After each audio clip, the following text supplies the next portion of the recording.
নমস্কার আমার শ্রোতা বন্ধুরা, আবার এসে গেছি আমার গল্পের ঝাঁপি নিয়ে হারানো ডায়েরির কিছু অংশ শোনাতে।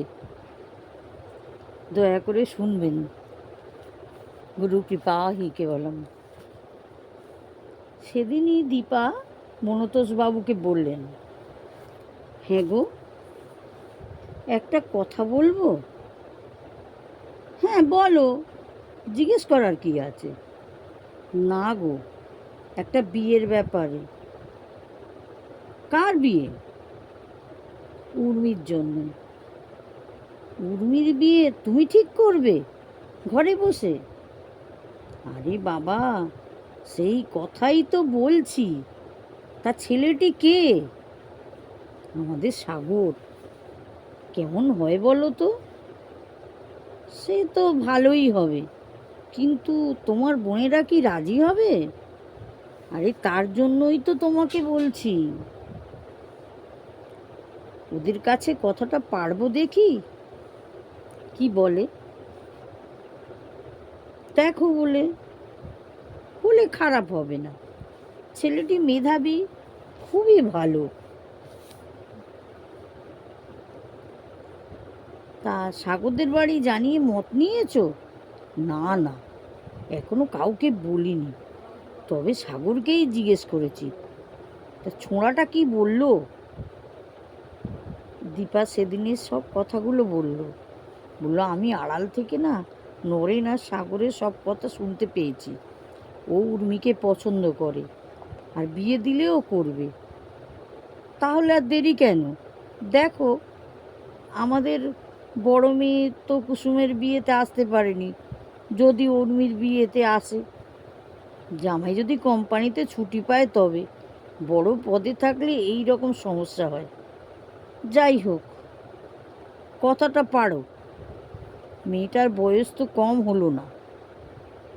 আমাদের কুসুমের থেকে বছর চারেকের বড় হবে, তাই না?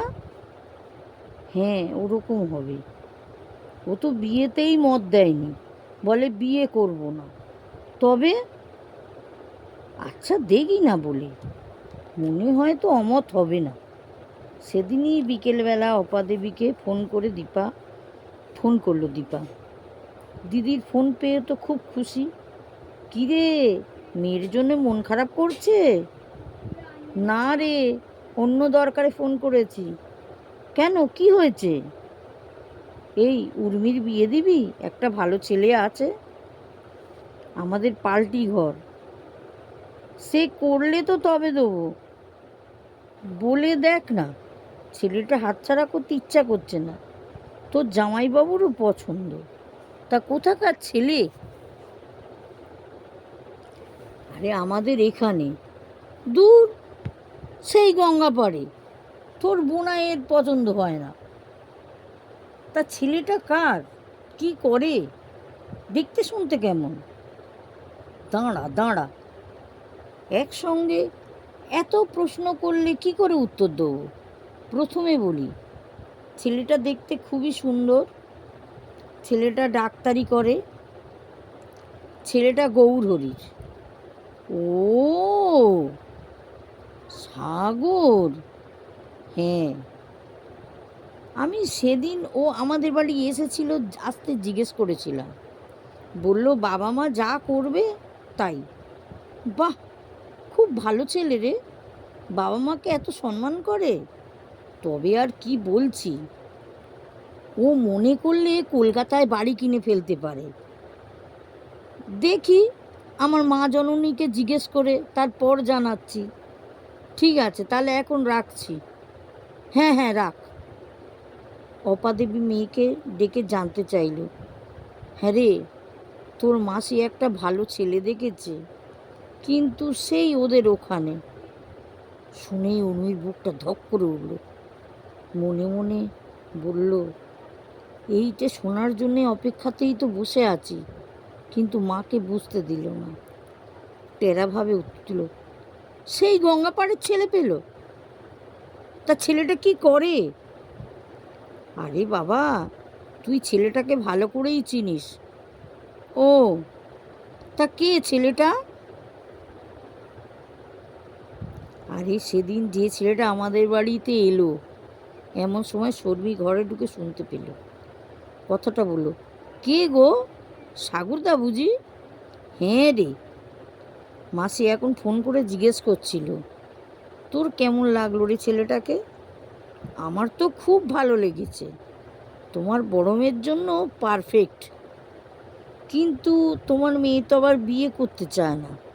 সঙ্গে সঙ্গে উর্মি শর্মির দিকে এমন তাকালো, মনে হয় যদি পারতো তো ভস্ম করে দিত। উর্মি উত্তর দিল, আমি আবার কবে তোমার কথা অবাধ্য হলাম মা? তোমাদের যদি মত হয় আমাকে যা বলবে তাই করব। তাছাড়া মাসিমণি তো ওখানে থাকে, ওখানে তো সবই মানিয়ে নি, ওখানে মানিয়ে আছে। আর তাছাড়া এখন যাতায়াতের অত অসুবিধেও নেই। অপা বুঝলো মেয়ের মত আছে, কিন্তু মুখে কিছু বলল না। শর্মি জোরে হা হা হা করে হেসে উঠল। উমি বুঝতে পারলো ওকে লেক ফুল করছে, কিন্তু মা তো জানে না। বলে উঠল, ও কি, ওরমভাবে হেসে উঠলি কেন? না এমনি। পরে চুপি চুপি মাকে বলল, তোমার বড় মেয়ে সাগরদাকে ছোট্টবেলা থেকে ভালোবাসে মা।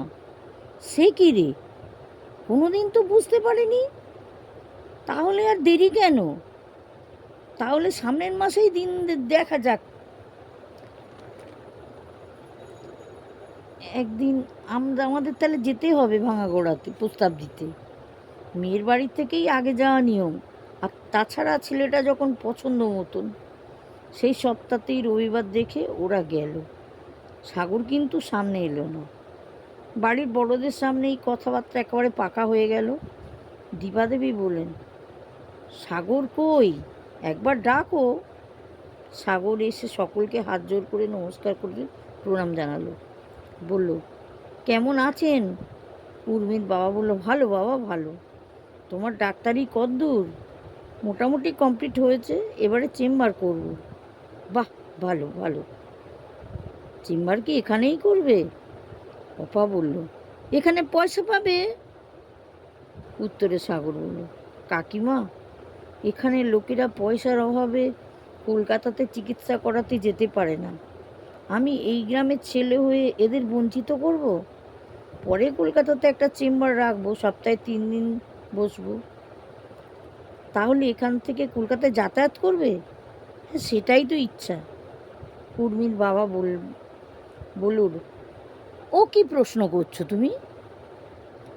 ও যেটা ভালো বুঝবে সেটাই করবে। ঠিক আছে বাবা, তুমি এখন এসো। অপা রাস্তায় যেতে যেতে বলল, আমার মেয়েটা এখানে থাকতে পারবে?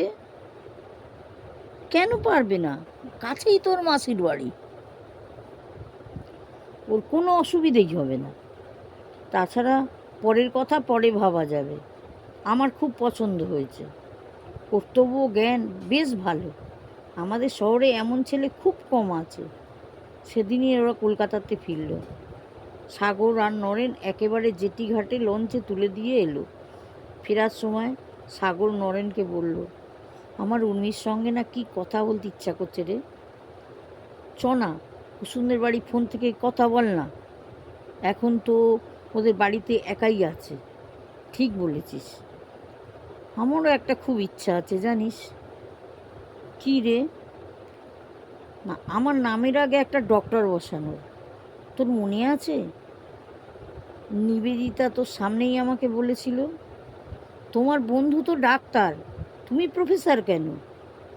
ডাক্তার না হতে পারি, ডক্টরেট তো করতে পারি। হ্যাঁ, পিএইচডিটা কর না, তাহলেই নামের আগে ডক্টর বসবে। কথা বলতে বলতে ওরা চলে এলো কুসুমদের বাড়ি। গিয়ে কুসুমকে ফোন করলো, উর্মিই ধরল। গিয়ে উর্মিকে ফোন করলো, ভুল হলো, উর্মিকে ফোন করলো, উর্মিই ধরল। গলা শুনেই চিনতে পারলো। ইয়ার্কি করে বলল, কাকে চাইছেন? কেউ বাড়িতে নেই, বাবা বাইরে একটা কাজে গেছে। এদিক থেকে উত্তর গেল, যাকে চাইছি সে আছে। কাকে চাই? সাগরের ঢেউ চাই, দিতে পারবেন না কেটে দেব? নমস্কার, আজ এই পর্যন্ত বন্ধুরা। গল্পটা ভালো লাগলে বেল আইকনটা ক্লিক করে দেবেন আর সাবস্ক্রাইব লাইক করবেন। ধন্যবাদ।